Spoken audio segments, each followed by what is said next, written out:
sort of lessons. Welcome, Daniel. Tell us a little bit about yourself. So, Your name. yeah, Daniel Mendes.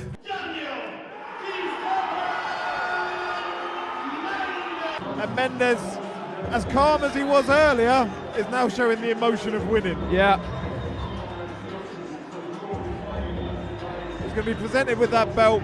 I was born in Birmingham, went to school here, and grew up mainly in Small Heath. And then How was that for you, growing up in Small Heath? Small Heath was a bit mad at times because there was a lot of racism going on in the area. So every day was kind of like a battle. Going to school, you know, having to think about your safety and, you know, carrying weapons, stuff like that. It was just a normal thing, to be honest. Yeah, man.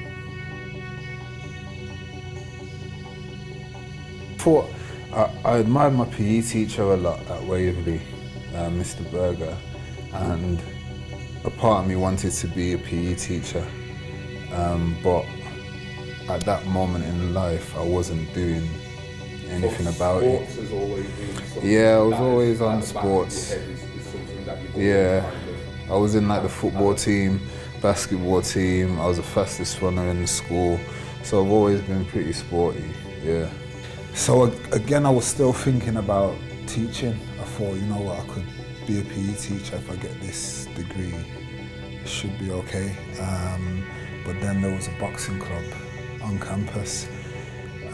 So I started going there just to get fit, because these times again I'm still smoking and drinking pretty often. So I started. When you say smoking, so can you just elaborate? So some people might think, Oh, smoking weed, man. Smoking weed. just but yeah. want people to know that. when No, you say yeah, I get that. smoking, I get it's like, that. okay, yeah, I was smoking weed and I was drinking alcohol. Yeah. Like So you daily got into the boxing basis. on the uni campus. Yeah. Into the fitness. So is this where you actually started your journey to where you're at now with your boxing, or was there something in between, breaks or? It was kind of where it started. Like before that, my dad did take us to the gym when we were like teenagers, but we went for a few months and then, you know, that was it. But I knew the basics from that. But when I started the boxing club at uni, I didn't want to fight or spar. You know, I said to the coach, I still speak to him now, Ian Smith his name is. When I first went there, I said, I don't want to fight, I don't want to spar, I'm just here just to get fit. But then, yeah, I was good, and a lot of the students there were like looking at me, hit the bag or whatever, be like, yo, you're good, man, you should try this, you should try that. And we had a couple amateur boxers from a local gym, like a proper gym, come down, and they were just full of compliments as well. A guy called Naz and Rich Pickle. And they were like, come down to our gym. And so, yeah. So how long was you training before you had your first fight? So when I started Queensbury Police, ABC, I was there for a whole year, a whole season before they got me a fight. How was that for you? At the time, you know, I just trusted in the process, and I just trusted in the coaches. But when I look back, I'm grateful that they made me wait that long, because I've seen other people get thrown into the ring and they're not ready. So yeah, I'm grateful for how they looked after me. Big transition to obviously have to get yourself into the mind state of wanting to fight with somebody who I assume that you weren't really a fighter. It's not something that you wanting to do. Together for a long time. Lovely uppercut there, and that's. I mean, it still is pretty nerve-wracking getting into the ring, and especially back in them days, there was no like YouTube and, you know, if you got your opponent's name, you couldn't research and see what their style's like or whatever. A lot of times you find out who you're fighting on the day, and you just need to make it up on the spot, your game plan, tactics.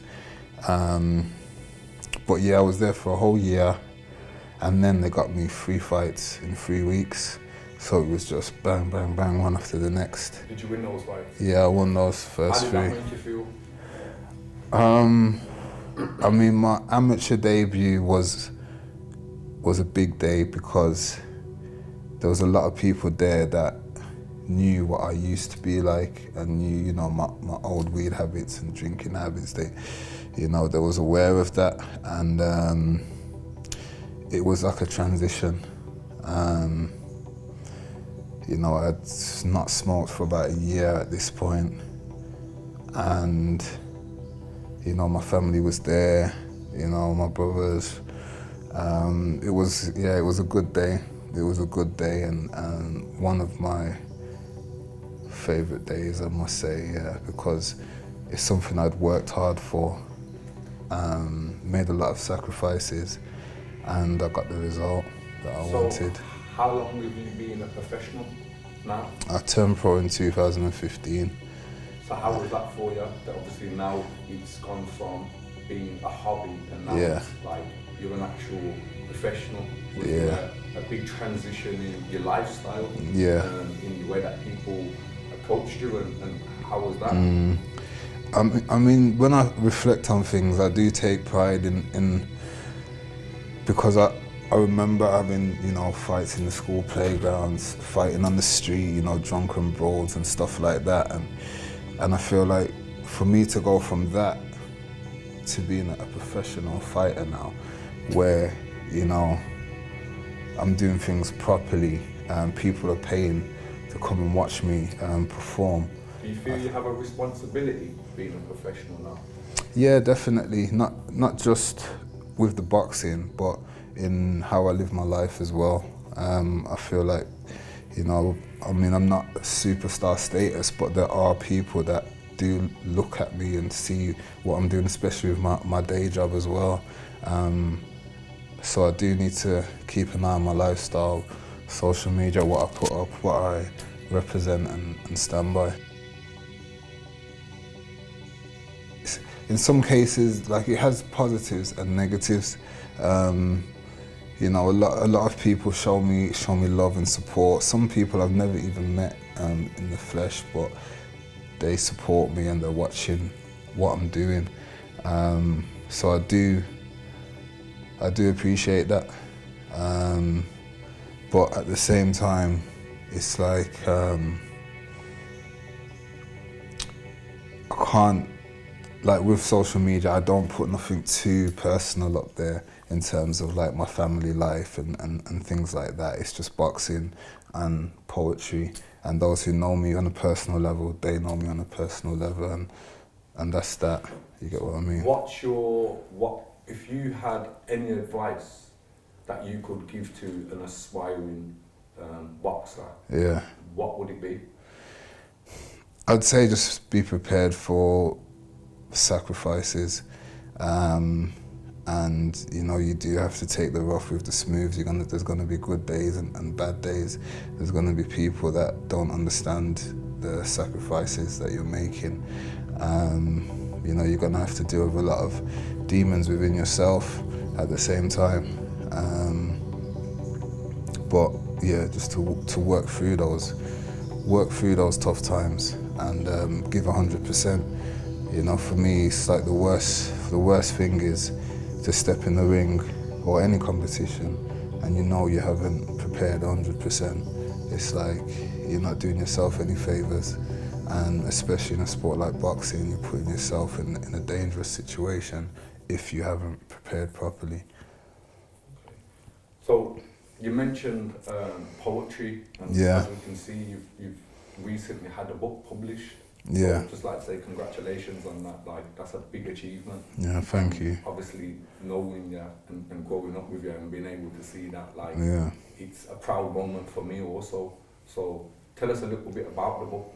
What inspired you to bring this book? So when I first moved to London, as I mentioned earlier, I had no friends. I wasn't happy initially to have moved there because I was leaving everything behind. I was leaving all my friends behind, majority of my family I was leaving behind. So when I got to London, I wasn't happy with the situation, but at the same time I didn't really have anyone to talk to.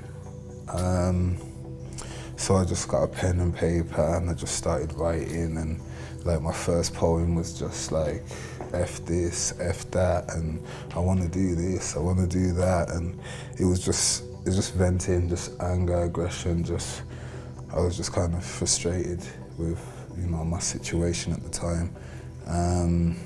But then as time progressed and I started maturing, I started writing about different things, you know, things that I've experienced in life, lessons that I've learned, and, you know, the poems just, as time progressed, they got deeper and deeper, and yeah, a lot of progression was made from my initial poem. So the book, it contains poems from my teenage years up to now. So it kind of just details the journey, and I've put them in order where, in a way, it's like a biography at the same time. Each poem has an explanation.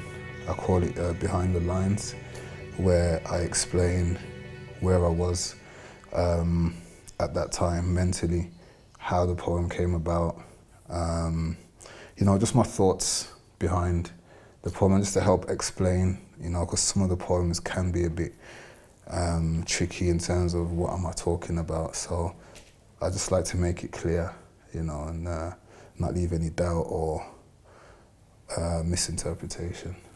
Okay, great stuff. Also, we see that you got a bout. Yeah. Do you want to explain to us what the bout is and Okay. what it means to you to have this in your possession? Yeah, this is the second time that I've won this belt, and it's a Southern Area title. I have had 14 pro fights now. I've lost 2. I mean, and for me to have that, it's not just, I'm not a materialistic person, so it's not like, oh, I have the belt. It's just kind of like a symbol of my journey, and I feel like it kind of makes things official. You know, it's like an official recognition. You know, so I do respect that. Like I said, you know, coming from Small Heath, scrapping in the street, you know, like, so for me to go from that to this, I can only be proud of myself. The belt itself it's not that important to me, if I'm honest, but I have to respect the progression. In regards to your progression, what do you think is the key thing that keeps you on track and keeps you focused? The key thing is consistency, but at the same time, I want my life to count for something. I don't want to just be here, pass away, and that's it. I'm just another number. I would like to leave a legacy, whether it be small or big, but I would like to be remembered for positive reasons, and I would like to kind of help and inspire as many people as I can along the way. Talking of inspiring people, tell us a little bit about your day job as well, because that's also a community or based job that you do as well. So I work full-time at a school, secondary school and sixth form. Now I've been working in school since 2014, mainly with, you know, vulnerable children, or, you know, children that demonstrate challenging behaviour. You know, I mean, it has its ups and downs, but I do love my job. And, you know, I was once that troublesome school kid, so I feel like if anyone can help them, it's me. And, you know, I'm not that troublesome kid anymore, so I'm able to show them the change is possible, as long as you want that change. So my thing is just to help them make those adaptations and be that person that they can relate to. Underground legacy. I wish I was older, said a young Daniel Mendes. Now I'm sitting here grown and finished, with a CV of grave mistakes, triumph and tragedies, battles, scars and weights you can't convert to kgs. But my resilience I flaunt, maximum effort, effortlessly. Me and my brother authors of our underground legacy, smiling at past tears, shedding tears on the past, tear ducts activating, pondering the pain forecast. Grateful for the light, loved ones and infinite laughs. The support left me speechless, but we spoke through our hearts. Hostilities made me a man of peace. Failures made me unable to surrender. Darkened days eventually made me the illuminator. We often tire of this existence, despite our ceaseless strength. Don't just cover ground with those shoes, represent.